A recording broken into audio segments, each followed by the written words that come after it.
Hi friends, welcome to Sohini food product.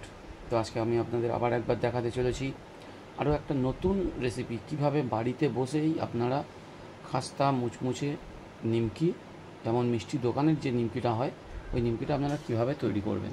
তো চলুন আজকে আপনাদের ওই ভিডিওটাই আপনাদের সঙ্গে শেয়ার করব।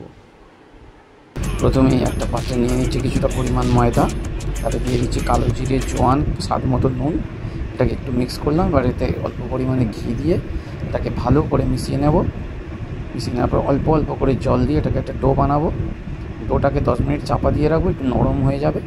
এবার এটাকে ছোটো ছোটো লেচি আকারে কেটে আবার ঘিয়ের সঙ্গে দিয়ে এটাকে বেলনের সাহায্যে বেলবো এবং উপরে একটু ঘি লাগাবো এবং তারপর সামান্য ময়দা ছড়িয়ে দিয়ে এটাকে এরকমভাবে এটাকে তিনকোনা শেপ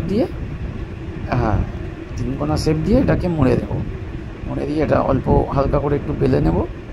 বেলে নিয়ে দেখো এইরকম হবে। এবারে হালকা ফ্লেম তেলে এটাকে ছেড়ে দেবো। আস্তে আস্তে তেল যত হিট হবে নিমকিটা তত হতে থাকবে।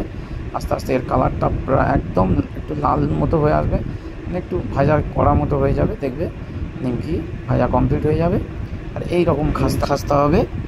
তো বন্ধুরা, ভিডিওটা ভালো লেগে থাকলে লাইক ও চ্যানেলটি সাবস্ক্রাইব করে দেবেন প্লিজ।